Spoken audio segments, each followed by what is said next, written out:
ప్రభువునందు ప్రియులందరికీ కూడా ప్రభు అయినటువంటి యేసుక్రీస్తు పరిశుద్ధమైన నామములో మీకందరికీ వందనాలు శుభాలు తెలియజేస్తుంటున్నాను. ప్రభునందు ప్రియులరా, ఈరోజు ఒక మంచి అంశాన్ని గురించి మనము ధ్యానం చేసుకుందామండి.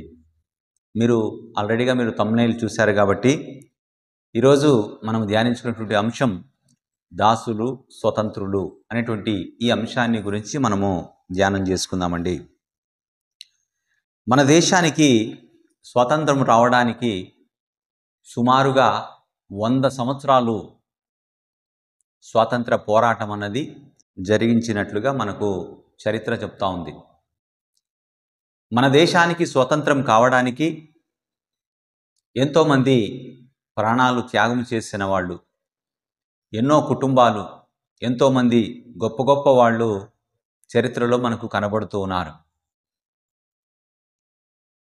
ఆగస్టు 15వ తారీఖున 1947వ సంవత్సరంలో మన దేశానికి స్వాతంత్రం వచ్చింది. ఇప్పటికీ మనకు 79 సంవత్సరాలు అని చెప్పేసి మనకు ఆ స్వాతంత్రం వచ్చినప్పటి నుంచి ఈ రోజు వరకు మనం లెక్క గడితే ఎన్ని సంవత్సరాలు అవుతుంది. ఈరోజు మన దేశంలో ఇంత సంతోషంగా, ఇంత సుభిక్షంగా మనము జీవిస్తూ ఉన్నామంటే స్వాతంత్ర్యం అన్నది ప్రతి ఒక్కరికి కూడా అది ఎంతో స్వేచ్ఛనిచ్చేదిగా ఉంది. బ్రిటిష్ వాళ్ళు మన దేశాన్ని సుమారుగా ఒక 200 సంవత్సరాలు వాళ్ళు మన దేశాన్ని పాలించారు. మన దేశాన్ని వాళ్ళు పాలించటము ద్వారా మనకు స్వేచ్ఛ అన్నది లేకుండా పోయింది. మనము వాళ్ళ కింద బానిసలుగా, మనము దాసులముగా బ్రతికేటువంటి వాళ్ళముగా ఉన్నామని మనకు చరిత్ర చెప్తా ఉంది ప్రియులరా. అయితే ప్రియులరా, ఇది భౌతిక సంబంధమైనటువంటి విషయం. అట్లాగే మీకు ఇంకొక విషయాన్ని మనకు పరిశుద్ధ గ్రంథములో రాయబడినటువంటి ఇంకొక సందర్భాన్ని కూడా నేను మీకు జ్ఞాపకం చేయాలని నేను మీకు మనవి చేస్తుంటున్నాను.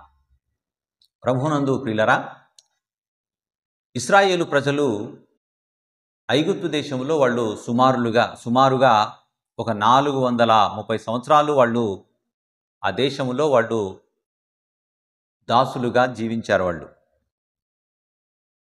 దాసులుగా జీవించేటువంటి వాళ్లకు ఇటువంటి స్వేచ్ఛ ఉండదు. వాళ్ళు ఏ దేశంలో అయితే వాళ్ళు నివాసం ఉంటున్నారో ఆ దేశాన్ని ఎవరైతే పాలిస్తూ ఉన్నారో వాళ్ళు చెప్పిందల్లా చేయాలి. దానికి పని గంటలు ఇన్ని అని ఏమీ ఉండదు. మనిషికి ఆరోగ్యం ఉన్నా లేకపోయినా పనులైతే మాత్రం తప్పనిసరిగా చేయాలి. అలా చేస్తూ సుమారుగా ఇశ్రాయేలు ప్రజలు ఒక 430 సంవత్సరాలు వాళ్ళు ఆ ఐగుప్తు దేశంలో వాళ్ళు జీవించారు.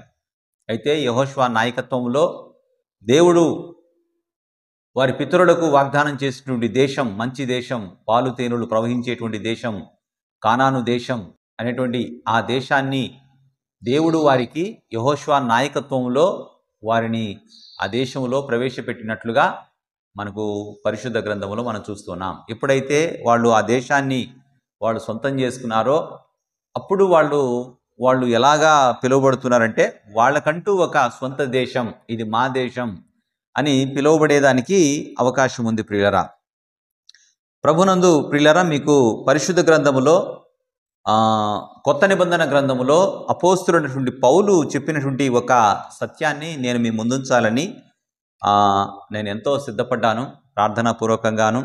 అట్లాగే ఈరోజు ఈ విషయాన్ని ఎలాగైనా సరే చెప్పాలి అని ఎంతో నేను అలసిపోయి ఉన్నాను. అయినా కూడా మీకు ఏదో ఒక విషయాన్ని పంచాలి అన్న ఆతృతతో, ఆశతో నేను ఈ సమయంలో మీ ముందుకు రావడం అన్నది జరిగింది. కనుక ప్రియులరా, మీరు చాలా జాగ్రత్తగా నేను చెప్పేటువంటి విషయాలు మీరు గమనించాలని ప్రభు పేట నేను మీకు మనవి చేస్తుంటున్నాను. అపోస్తులుడైన పౌలు గలతీయులకు రాసినటువంటి పత్రిక 4వ అధ్యాయము 21వ వచనం నుండి 31వ వచనం వరకు ఉన్నటువంటి ఈ వచనాలన్నీ కూడా మనం చదివితే గలతీయులకు రాసినటువంటి పత్రిక 4వ అధ్యాయము 21వ వచనం నుండి 31వ వచనం వరకు ఉన్నటువంటి ఈ వచనాలన్నీ కూడా మనం చదివితే కొన్ని విషయాలు ఇక్కడ దేవుడు మర్మయుక్తంగా, దేవుడు తన దాసుడైనటువంటి పౌలు ద్వారా ఈ విషయాలను ఆయన సంఘానికి ఆయన తెలియజేస్తుంటున్నాడు. ప్రభునందు ప్రియులరా, ఇక్కడ రాయబడినటువంటి సందర్భాన్ని మనం చదువుదామండి. ధర్మశాస్త్రమునకు లోబడి యొండగోరువారులారా, మీరు ధర్మశాస్త్రం వినుట లేదా? నాతో చెప్పుడి. దాసి వలన ఒకడును స్వతంత్రురాలు వలన ఒకడును ఇద్దరు కుమారులు అబ్రహామునకు కలిగిరని వ్రాయబడి ఉన్నది కదా. అయినను దాసి వలన పుట్టినవాడు శరీర ప్రకారము పుట్టెను, స్వతంత్రురాలు వలన పుట్టినవాడు వాగ్దానమును బట్టి పుట్టెను. ఈ సంగతులు అలంకార రూపకముగా చెప్పబడి ఉన్నవి. ఈ స్త్రీలు 2 నిబంధనలై ఉన్నారు. వాటిలో ఒకటి సీనాయి కొండ సంబంధమైనదై దాస్యములో ఉండుటకు పిల్లలను కనును. ఇది హాగరు. ఈ హాగరు అనునది అరేబియా దేశములో ఉన్న సీనాయి కొండయే. ప్రస్తుతమందున్న యెరూషలేము దాని పిల్లలతో కూడా దాస్యమందున్నది కనుక ఆ నిబంధన దానికి దీటై ఉన్నది. అయితే పైనున్న యెరూషలేము స్వతంత్రముగా ఉన్నది, అది మనకు తల్లి. ఇందుకు కనని గొడ్రాలా సంతోషించుము, ప్రసవవేదన పడనిదానా బిగ్గరగా కేకలు వేయము. ఎలయనగా పెనిమిటి గల దాని పిల్లల కంటే పెనిమిటి లేని దాని పిల్లలు ఎక్కువ మంది ఉన్నారు అని వ్రాయబడి ఉన్నది. సహోదరులారా, మనము ఇస్సాకు వలె వాగ్దానమును బట్టి పుట్టిన కుమారులమై ఉన్నాము. అప్పుడు శరీరమును బట్టి పుట్టినవాడు ఆత్మను బట్టి పుట్టినవానిని ఎలాగూ హింస పెట్టెనో ఇప్పుడునో అలాగే జరుగుచూ ఉన్నది. ఇందును గూర్చి లేఖనమేమి చెప్పుచున్నది? దాసిని దాని కుమారుని వెళ్ళగొట్టుము. దాసి కుమారుడు స్వతంత్రురాలి కుమారునితో పాటు వారసుడై ఉండడు. కాగా సహోదరులారా, మనము స్వతంత్రురాలి కుమారులమే గాని దాసి కుమారులము కాము. ప్రభునందు ప్రియులరా, అపోస్తలుడైనటువంటి పౌలు సంఘానికి తెలియజేసినటువంటి ఈ సందర్భాన్ని మీరు ఎన్నో మార్లు మీరు చదివే ఉంటారని నేను అనుకుంటూ ఉన్నాను. దయతో మీరు ఈ మాటలన్నీ కూడా కొంచెం మీరు ఆలోచించండి.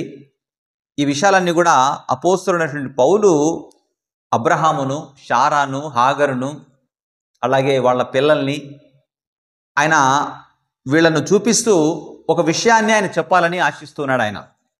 అందుకే ఈ స్త్రీలు 2 నిబంధనలు అన్నాడు ఆయన. ఇంతవరకు చెప్పినటువంటి ఈ విషయాలు అలంకార రూపకంగా చెప్పబడుతున్నాయి అంటున్నాడు ఆయన. కనుక ఆయన ఏదో ఒక విషయాన్ని చెప్పాలి అనుకున్నప్పుడు ఈ విషయాన్ని ఆయన దృష్టిలో ఉంచుకొని ఆయన మాట్లాడుతున్నట్లుగా మనకు ఈ లేఖన భాగములో మనకు కనబడుతోంది ప్రియులరా. అందుకే ఈ లేఖన భాగాన్ని మనము గమనిస్తే గనక అబ్రహాము, అతని భార్య శారా, దాసి వచ్చేసి హాగరు, ఇష్మాయేలు, దాసి యొక్క కుమారుడు ఇష్మాయేలు, శారా కుమారుడు ఇస్సాకు.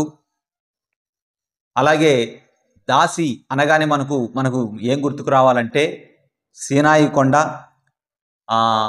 స్వతంత్రురాలు మనకు ఏం గుర్తుకు రావాలంటే పైనున్న యెరూషలేము, లేక దాన్ని నూతన యెరూషలేము.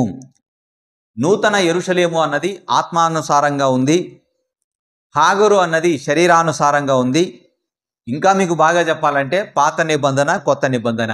ఈ విషయాలన్నీ కూడా ఆయన దృష్టిలో పెట్టుకొని సంఘానికి ఒక విషయాన్ని ఆయన చెప్పాలని చాలా ఆశ కలిగి ఉన్నట్లుగా మనము ఈ లేఖన భాగాలన్నింటిలో కూడా మనం చూస్తున్నాం. ప్రభునందు ప్రియులారా, మనము పాత నిబంధన గ్రంథములో అబ్రహాము, అతని భార్య శారా, దాసి హాగరు చరిత్రలో నుంచి పౌలు ఆధ్యాత్మిక పాఠాలు బయటికి తెస్తున్నాడు ఆయన.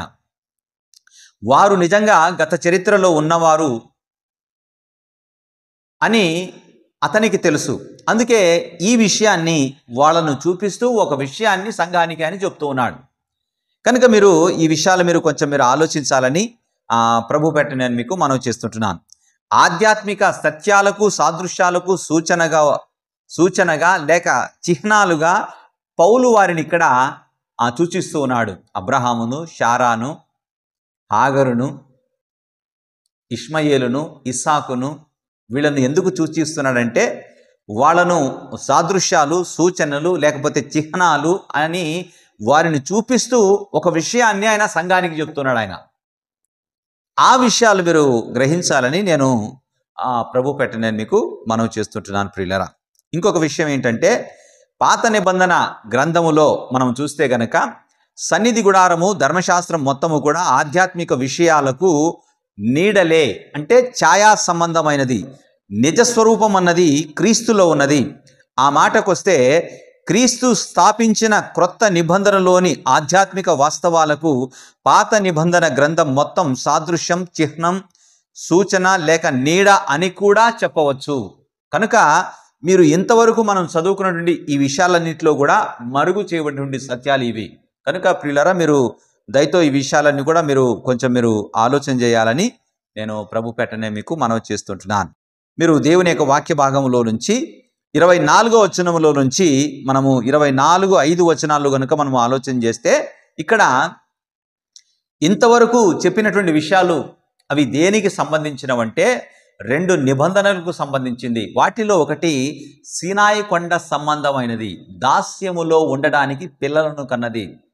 ఎందుకంటే వాళ్లకు ఆ దేశాన్ని వాళ్ళు స్వతంత్రించుకున్న తర్వాత మేము స్వతంత్రులమని వాళ్ళు అనుకున్నారు, కానీ అక్కడ వాళ్లకు స్వాతంత్ర్యం అన్నది లేదు అనేటువంటి విషయాన్ని వాళ్ళు గుర్తించలేకపోయారు ప్రియులారా. అందుకే అపోస్తలుడైనటువంటి పౌలు ఈ విషయాన్ని ఆయన సంఘానికి చెప్తున్నాడు. ఆయన 24వ వచనాన్ని నేను మరలా ఇంకొకసారి చదువుతున్నాను. ఈ సంగతులు అలంకార రూపకముగా చెప్పబడి ఉన్నవి. ఈ స్త్రీలు 2 నిబంధనలై ఉన్నారు. వాటిలో ఒకటి సీనాయి కొండ సంబంధమైనదై దాస్యములో ఉండుటకు పిల్లలను కనును. ఇది హాగరు. ఈ హాగరు అనునది అరేబియా దేశములో ఉన్న సీనాయి కొండయే. ప్రస్తుతమందున్న యెరూషలేము దాని పిల్లలతో కూడా దాస్యమందున్నది కనుక ఆ నిబంధన దానికి దీటై ఉన్నది. అయితే పైనున్న యెరూషలేము స్వతంత్రముగా ఉన్నది, అది మనకు తల్లి. ఆమేన్. దేవుని పరిశుద్ధ నామానికి మహిమ కలుగునుగాక. ప్రభునందు ప్రియులారా, ఈ విషయాలు మీరు చూస్తున్నారు కదా. ఇక్కడ దాస్యములో ఉండడానికి పిల్లలను కన్నది, సీనాయి కొండ సంబంధమైనది.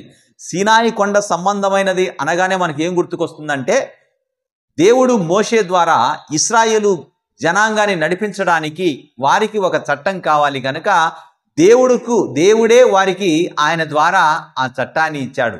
అది కూడా ఎట్లాంటిదంటే ఒక ఛాయా సంబంధమైనది, నీడ సంబంధమైనది. అది దాన్ని వాళ్ళకి ఇచ్చాడు. అది మనుషులందరినీ కూడా దాసత్వములో ఉంచుకుంది, అంటే బానిసత్వంలో ఉంచుకుంది ప్రియులరా.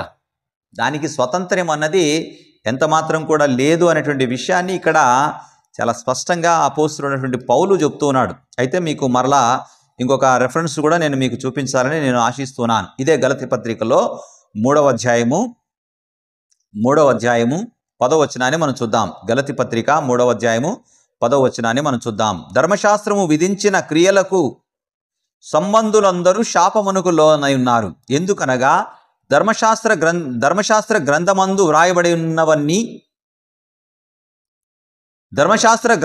వ్రాయబడిన విధులన్నీ చేయుట యందు నిలకడగా ఉండని ప్రతివాడును శాపగ్రస్తుడు అని వ్రాయబడి ఉన్నది. ధర్మశాస్త్రము చేత ఎవడునూ దేవుని ఎదుట నీతిమంతుడని తీర్చబడను సంగతి స్పష్టమే.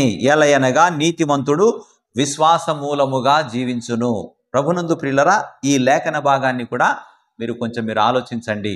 ఎందుకంటే దేవుని ఎదుట ధర్మశాస్త్ర సంబంధమైనటువంటి క్రియల వలన మనుషులు నీతిమంతులుగా తీర్చబడలేరు.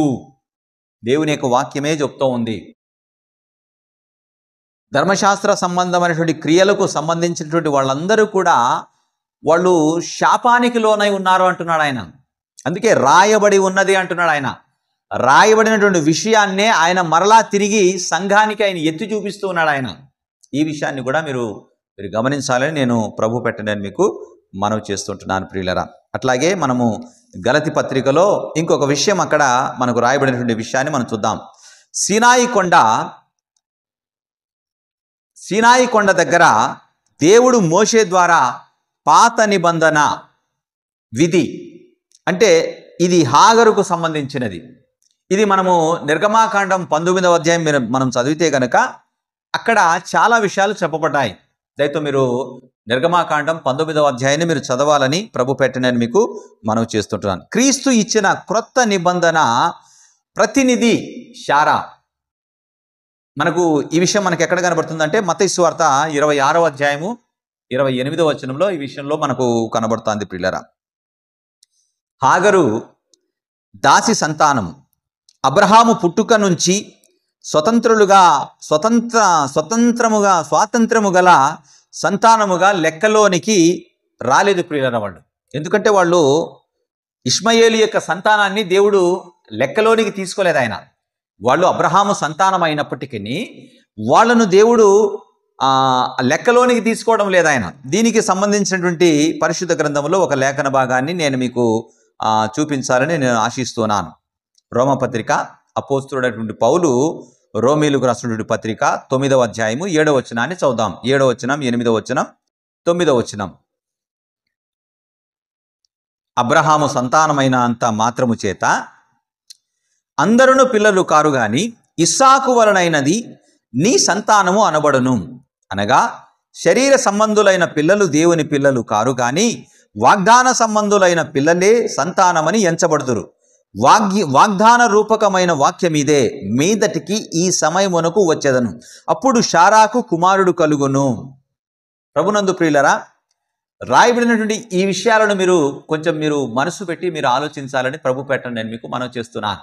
ఇక్కడ శరీర సంబంధులైన పిల్లలు వాళ్ళు దేవుని పిల్లలు కారు. ఆత్మ సంబంధులైన పిల్లలు మాత్రమే దేవుడు తన పిల్లలుగా చూస్తూ ఉన్నాడు ఆయన.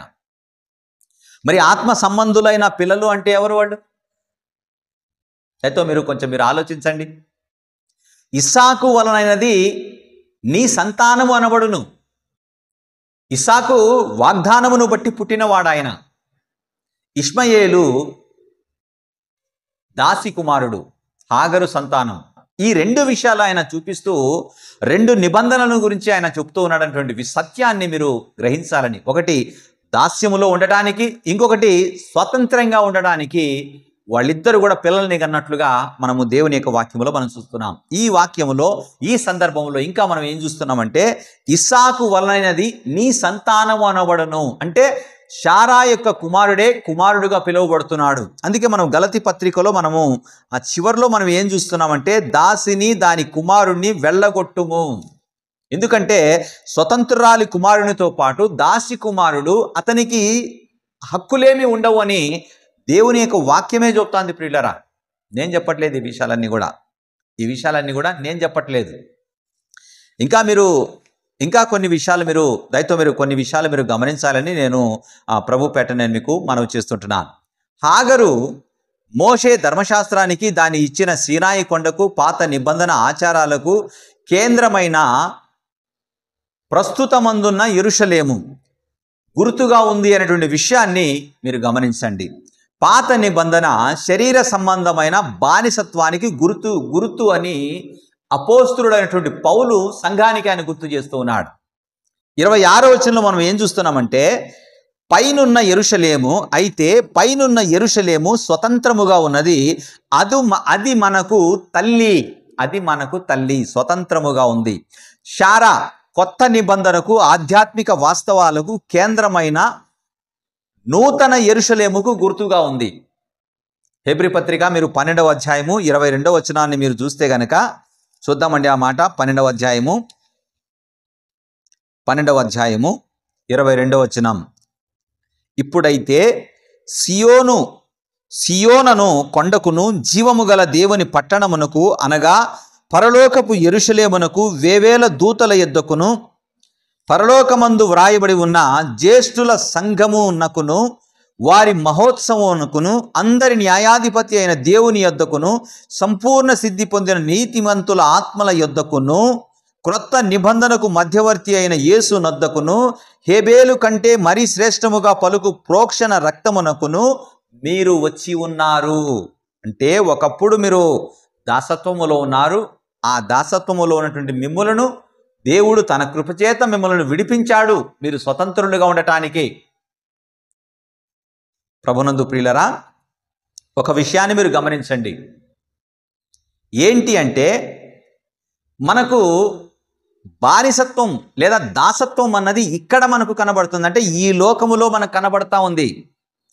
దాసత్వము కానివ్వండి లేదా బానిసత్వము కానివ్వండి, ఇవన్నీ కూడా మనకు ఇక్కడే కనబడుతున్నాయి. కానీ పైనున్న యెరూషలేము అది స్వతంత్రముగా ఉంది. అక్కడ బానిసత్వము లేదు, అక్కడ దాసత్వము లేదు. అయితే ప్రియులరా, ఆ పట్టణాన్ని మనం సొంతం చేసుకోవాలి, ఆ పట్టణాన్ని మనం స్వతంత్రించుకోవాలా. ఇదే విషయాన్ని అపోస్తులుడైనటువంటి పౌలు గలతీలో ఉన్నటువంటి సంఘానికి అని చెప్తూ ఉన్నాడు. కనుక ప్రియులారా, ఈ విషయాలన్నింటినీ కూడా మీరు గ్రహించి ఈ 2 నిబంధనలకు సంబంధించిన ఈ విషయాలను ఆయన చెప్తూ సంఘానికి ఒక కొత్త విషయాన్ని ఆయన చెప్పాడు. అదే విషయాన్ని ఈరోజు నేను మీతో పంచుకోవడానికి దేవుడు నాకు కూడా సహాయం చేశాడు. కనుక ప్రియులారా, ఈ మాటలన్నీ విన్నటువంటి మీరు మీ హృదయాలలో ఈ మాటలు మీరు భద్రం చేసుకుని దేవునికి మహిమకరంగా మీరు ముందుకు సాగండి. మరి మనమందరం కూడా ఇస్సాకు వలె వాగ్దానమును బట్టి పుట్టినటువంటి కుమారులము. ఎందుకంటే మనము ఇస్సాకు వలె వాగ్దానమును బట్టి పుట్టిన కుమారులము. మనమందరం కూడా అబ్రహాము యొక్క కుటుంబములో మనం చేర్చబడుతున్నాం. ఎలా మనం చేర్చబడుతూ ఉన్నాము అంటే ఒక విషయాన్ని నేను మీకు చూపించి ముగిస్తాను. ఇదే గలతీయులకు రాసినటువంటి పత్రిక 3వ అధ్యాయము 29వ వచనాన్ని చదువుతున్నా, ముగించుకుందామండి. 29వ వచనంలో, మీరు క్రీస్తు సంబంధులైతే ఆ పక్షమందు అబ్రహాము యొక్క సంతానమై ఉండి వాగ్దాన ప్రకారము వారసులై ఉన్నారు. మీరు క్రీస్తు పక్షముగా ఉన్నట్లయితే, అంటే క్రీస్తును స్వంత రక్షకునిగా మీరు అంగీకరించినట్లయితే, క్రీస్తు యేసు రక్తములో మీరు కడగబడిన వారైతే, ఆ ప్రకారము మీరు అబ్రహాము యొక్క సంతానము. ఎందుకంటే దేవుడు అబ్రహామునకు వాగ్దానం ఇచ్చాడు. ఏంటి ఆ వాగ్దానము అంటే, నీ సంతానమందు భూలోక వంశములన్నిటినీ నేను ఆశీర్వదిస్తాను అన్నాడు ఆయన. ఆ సంతానము ఇస్సాకు కాదు, ఆ సంతానము క్రీస్తు. సర్వలోకాన్ని క్రీస్తు ద్వారా దేవుడు ఆశీర్వదించినట్లుగా మనకు లేఖనం చెప్తా ఉంది. అందుకే ఈ లేఖన భాగములో కూడా మీరు క్రీస్తు సంబంధులైతే ఆ పక్షమందు అబ్రహాము యొక్క సంతానమై ఉండి వాగ్దాన ప్రకారము వారసులుగా ఉన్నారు. అంటే మనము దాసులముగా ఉండటానికి కాదు, ప్రభు దగ్గరకు వచ్చింది మనము స్వతంత్రులుగా ఉండటానికి. అందుకే స్వయంగా యేసు ప్రభు కూడా కుమారుడు మిమ్మును స్వతంత్రులుగా చేసిన ఎడల, కుమారుడు మిమ్మును స్వతంత్రులనుగా చేసిన ఎడల మీరు నిజముగా స్వతంత్రులై ఉందిరు అంటున్నాడు ఆయన. దయతో మీరు కొంచెం ఈ మాటలన్నీ కూడా మీరు ఆలోచించండి. మనము స్వతంత్రులుగా ఉండటానికి అంటే మనకు ఈ లోకములో కాదు ప్రియులరా, మనకు రానున్నటువంటి ఆ లోకమే గమ్యం, ప్రధానమైనది ఆ లోకం. అబ్రహాము లాంటి వ్యక్తి దేవుడు తనకు ఒక దేశాన్ని ఇచ్చినా కూడా దేవుడు తనకు ఇచ్చేటువంటి ఆ పట్టణం మీద ఆయన గురి కలిగి ఉన్నాడు. మనమందరం కూడా అట్లాంటి విశ్వాసాన్ని కలిగి ఉండాలా. ఇక్కడ మనకు ఎంత ఉన్నా కూడా మనతో కూడా వచ్చేదంటూ ఏదీ లేదు. మనం ఉన్నంతలో మన యొక్క విశ్వాసాన్ని కాపాడుకోవాలా. క్రీస్తుతో మన యొక్క విశ్వాస జీవితాన్ని కొనసాగింపచేయాలా. లేని వాటి కొరకు మనం ఆశించి మన యొక్క విశ్వాసాన్ని భంగము చేసేటువంటి వాటికి మనం దూరంగా ఉండాలా. మనమందరం కూడా వాగ్దాన ప్రకారంగా మనం వారసులముగా ఉన్నాం. ఇస్సాకు వలె వాగ్దానమును బట్టి పుట్టినటువంటి కుమారులముగా మనం ఉన్నాం, కుమార్తెలుముగా మనం ఉన్నాం.